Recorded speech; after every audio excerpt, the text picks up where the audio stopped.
কবিতাৰ শিৰোনাম নিদিবা বিয়া মোক কংক্ৰিট অট্টালিকালৈ।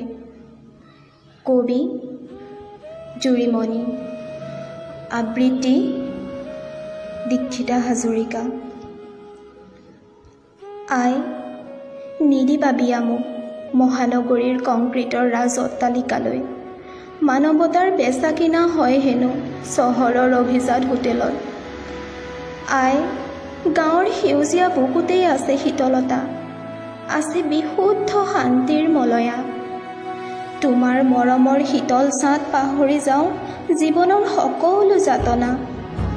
পিতাইৰ মৰমৰ অনুশাসনত আদৰ্শৰ মাপকাঠি, দাদাৰ মৰমৰ আবদাৰত কৰোঁ নিজক সংশোধন।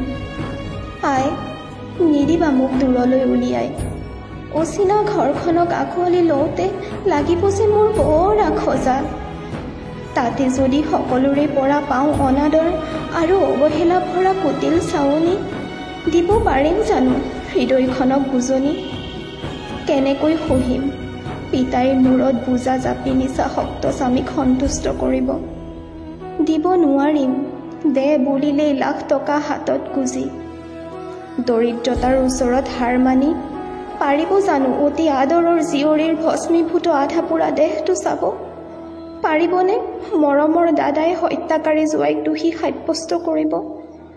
তাতোতকৈ পথাৰৰ বোকামাটিত কেঁচা ঘাম পেলোৱা কোনোবা ৰংমনেই ভাল।